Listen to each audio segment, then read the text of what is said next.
I'm Kate Perez, and I'm running for Titusville City Council Seat 1. And I'm just going to remind you that I have been going to the City Council meetings for 3 years, speaking out for Titusville citizens, and I have never seen Herman Cole there. Here is an example of something I spoke out about.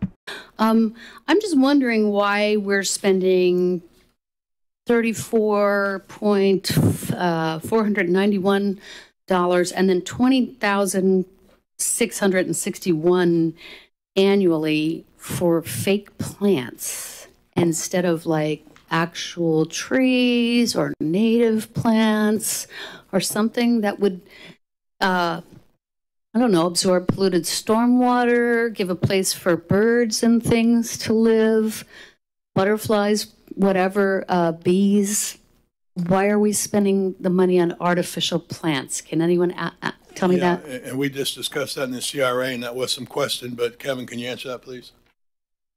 Yeah, the first 2 years we did baskets hanging on our light poles downtown. They were living plants.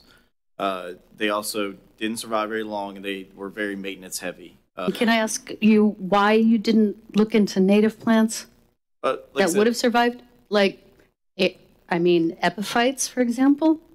I mean, if the council desires, we can go back to looking at living plants. We switched out. I think it's been about 3 or 4 years since we've used any living plants in the baskets. The artificial require no maintenance on our part. That's a big for us as far as the maintenance of them, and we never saw them growing out of the basket when we previously used live plants. Hey, I'm just going to say, I saw the baskets several years ago. They looked horrible. Mm-hmm. The living plants were just... Right, but they weren't natives, right? I can't remember what they were.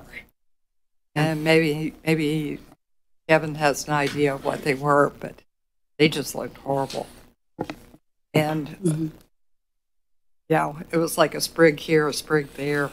I mean, we could look at that, but we need to do something where, we're not going down the street. A friend of mine who lives downtown was like, oh my God, those things are ugly. So we need to do something where we don't have ugly down there.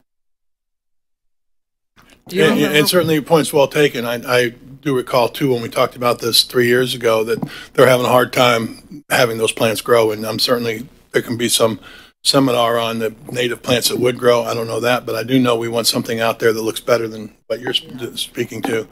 So I think that's where we're going right now, but doesn't mean we can't readdress it. Okay, thank you. Thank you. I'm going to speak out against $35,000 for fake plants. I do appreciate the explanation given. However, I do understand that fake plants don't last very long either. It's something that I've had to tear down and put up and tear down and put up. If live plants are looking horrible, if the actual hanging baskets are not working accordingly, it's because the landscaper who put them in is using bad plants or using bad planting techniques or using bad watering techniques.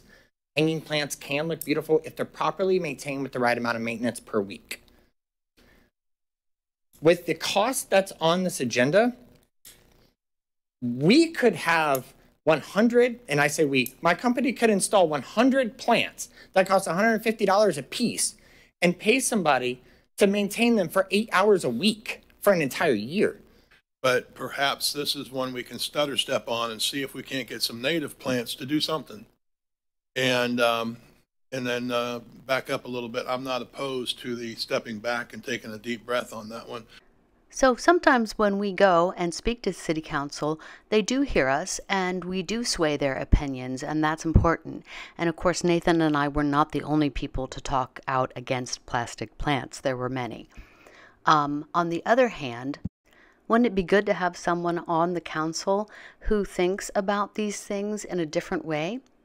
Well, I'd like to be that person, so please vote for me for Titusville City Council, Seat 1.